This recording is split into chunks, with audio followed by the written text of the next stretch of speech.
Hi guys, it's Sophie and I'm here today to do part 2 of my May book haul.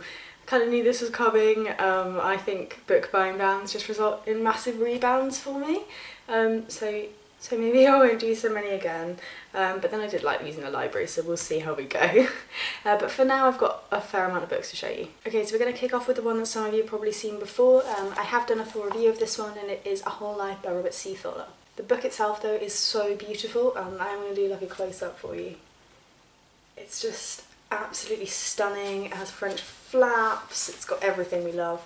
Yeah, so I've spoken about this one a fair bit already, so I will link my review down below for you if you are interested in checking it out. So keeping on the theme of man bookers, the next one I have is A Strangeness in My Mind by Orhan Pamuk. I had no idea how big this book was when I ordered it, because I'd heard rumours that all the man bookers were like really short, and that's one of the reasons why I thought that the International, I'd be able to get through them all, because they were sort of shorter books, either novels or novellas. This is like 800 pages long. It is a little one, so if I show you, there you go. But so it is a little bit little, but lengthwise it's massive and the text is tiny. But anyway, I am actually quite looking forward to this one. It's something quite different. It's kind of a romance novel set in Istanbul, between a sort of secretive courtship between two people who are writing love letters to one another across the city. But it's more about sort of the history of Istanbul and kind of the people that have lived there over the years, as well as their love story. I never really read romance, you know I really don't like romance, I don't really enjoy it, I don't find it realistic. But every now and again you do need to pick it up and just see like, is it me? So yeah, we'll have a go with this one and I'll be sure to let you know what I think. And then the next one I have is a book of poetry, and it's Dirty Pretty Things by Faudet. So this one had gained quite a lot of sort of interest and buzz on Goodreads last year. I think it was one of their like top rated poetry collections, and I'm just seeing really what I think of them, and seeing whether or not I think it's worth taking Goodreads recommendations on poetry, because I've found what I've read of their recommendations so far I haven't really enjoyed, but I'm going to give this one a go. These are love poems / erotic poems, written I think all about one individual, so we'll see what I think. It's supposed to be a really quick read, and it really isn't, like there's not a lot of text that you're getting, so yeah, we'll see what I think of this one. Probably finish this one relatively soon. And then the next one I picked up pretty much on a whim, because it just sounded like quite a nice like summer read, and it is Mislaid by Nell, Zink. I really like the cover as well, I think it's really cool, and it appears to be a sort of funny sort of take on this relationship between an older professor and I think one of his students, and about their sort of antics. I don't know all that much about it. I think it's southern, but we'll find out. So as I say, it was pretty much on a whim. I just think the marketing of it is really cool. Like I think that's a really lovely object, and if it's funny and light and nice, then it'll be a good one just to chill out with a weekend in the sun, and I do like doing that every now and again. Guilty pleasures. And then the next one I have, I was kindly sent by the publishers, and this is YT by Alexey Nikitin. I heard of this one on Bookhaul's channel, and while she didn't like it, she didn't finish it, it sounded really cool, and I really want to get into it.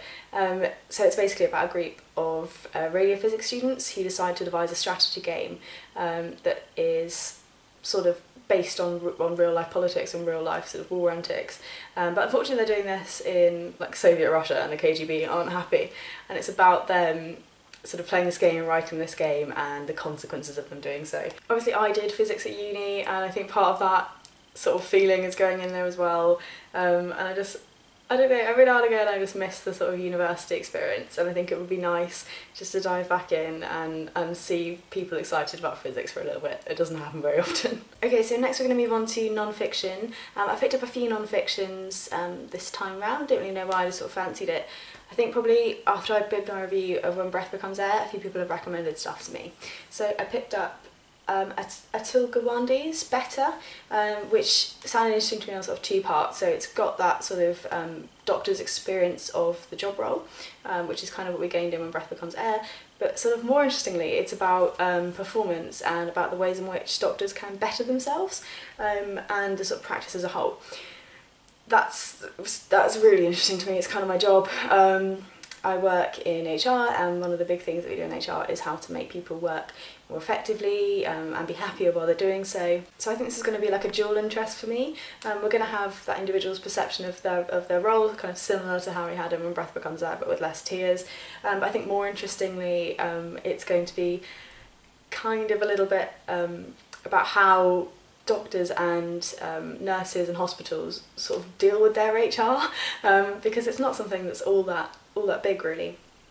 And at some stage in the future, we'll see, I might end up working with healthcare professionals as part of my role as HR. So this is a really interesting book to me, and I'm super excited to have a read and see what I can gain from it. And then another recommendation I had from that video was The Emperor of All Maladies by Siddhartha Mukherjee. This one is a bit of a beast, and I'm quite intimidated by this book. It is a biography of cancer, so it goes through the whole of the sort of illnesses, lifespans and iterations, and it's supposed to be quite in depth. I am a little bit intimidated, I think, because I'm reading the Manual of the Asylums at the moment, and that is quite in depth and that's very historical, and I just feel like I need to get that one done and sort of clear my brain from that kind of a bit just for a minute or two before I dive into something very similar. Though I am super excited to get into this, it sounds like a really cool topic, and I really don't know all that much about cancer, so it'd be good to learn about something that affects so many people. So the next one is kind of a little bit of a workbook as well, but I'm really lucky in that what I tend to really enjoy, I get to do work at the same time. So this is What Works? Gender Equality by Design by Iris Bonet. And this is really, it's for people like me rather than the normal reader. It's for people who work with gender equality in their role.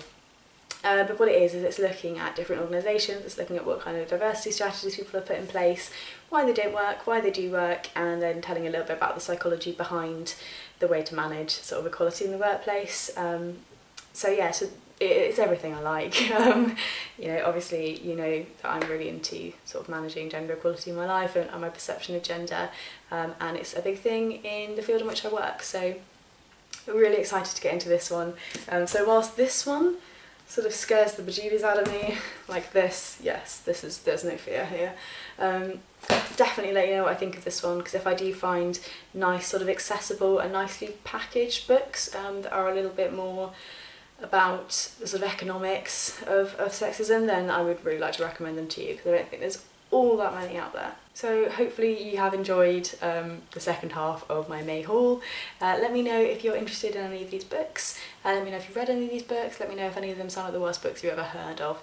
I will see you soon in my next video. Not entirely sure what it's going to be yet, but it'll be soon. Bye bye.